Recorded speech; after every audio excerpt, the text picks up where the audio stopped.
السلام علیکم ورحمۃ اللہ وبرکاتہ۔ ایک سوال تھا، کیا یوم عرفہ کا روزہ، اس کے بارے میں جو حدیث آتی ہے کیا وہ صحیح ہے یا ضعیف ہے؟ یہ حدیث مبارکہ صحیح ہے، اور اس روایت کو امام محمد بن یزید ابن ماجہ سنن ابن ماجہ میں لے کر آئے، اور اسی طرح اس روایت کو امام احمد بن محمد بن حنبل رحمہ اللہ مسند احمد میں لے کر آئے، اور اسی طرح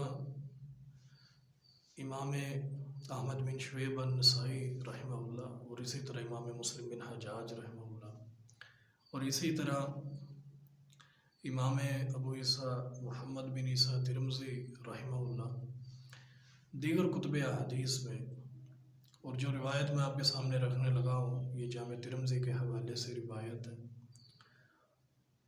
حدثنا قتیبہ واحمد بن عبدۃ الزبی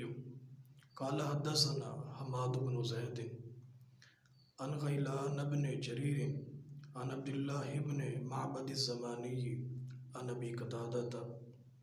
ان النبی صلی اللہ علیہ وسلم صیام یوم عرفۃ انی احتسب علی اللہ ان یکفر السنۃ التی قبلہ والسنۃ التی بعدہ۔ حضرت ابو قتادہ رضی اللہ تعالیٰ عنہ کہتے ہیں، نبی علیہ السلام نے فرمایا کہ میں اللہ عز و جل پہ امید کرتا ہوں کہ یوم عرفہ کے روزے کی وجہ سے ایک سال کے پہلے اور ایک سال کے بعد کے گناہ اللہ عز و جل معاف فرما دیں گے۔ تو یہ روایت مختلف طرق، مختلف اسانید اور مختلف راویوں سے مختلف کتب احادیث میں موجود ہے،